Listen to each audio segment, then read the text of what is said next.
To Leslie, thanks for upgrading and becoming a cabin crew member here on the channel.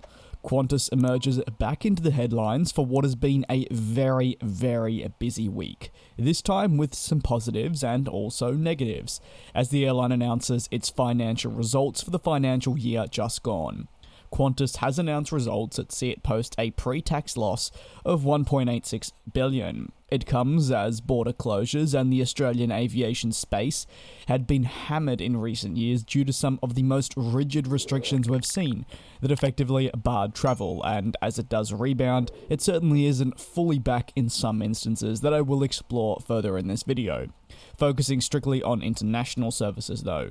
The CEO of the Qantas Group notes that the amount of losses are incredibly high, but it was always going to be expected given just what the climate has been for the airline in recent years, with a significant number of their services simply not operating. They do remain optimistic that the future will bring positivity and an increased recovery with lots to look forward to. The financial results didn't come without several new announcements, as we often see Qantas do when the media are battering them and you could argue they're reaching their lowest point. However, they seemingly pull something off to wow and impress, and that has been yesterday in the form of a new route announcement beginning next year. Sydney to New York via Auckland, a unique routing that now gives some direct competition to Air New Zealand service that'll also run from Auckland to New York, something I'm sure they're not totally pleased about.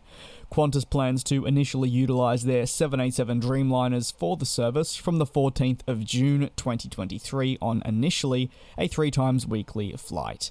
With many questions surrounding what'll actually happen with routes like these by the time Project Sunrise arrives, well, Alan Joyce shed some insight, noting that he does see a market that will allow for non-stop flights to also work in adjacent to the stopover services as well, making a special notice of the Kangaroo route, Australia to London, with that stopover in Singapore, which I think we can probably say now, according to comments from Joyce, will continue even when Project Sunrise commences.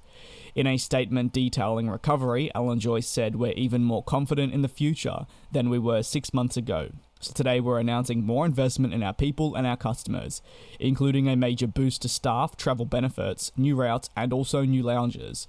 We're also announcing the first capital return for shareholders since they provided us with $1.4 billion at the start of the pandemic to support our recovery plan." Domestic travel has all but rebounded for Qantas, with levels being above 100% on pre-pandemic numbers towards the end of the financial year. Now, of course, it was a slow return, but ultimately Qantas are happy with their capacity in the domestic sense, and how can't you be when it's above the 100% on pre-pandemic numbers, meaning actually they're growing.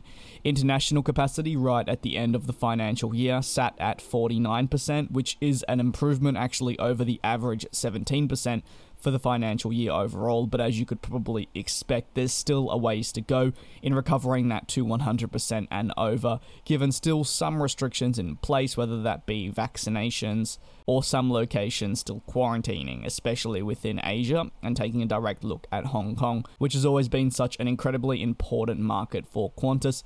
Alongside that, with plans to further reactivate aircraft, we should only see their international services build, I'd say, over the next 6 to 18 months, with many more routes in the United States also set to commence.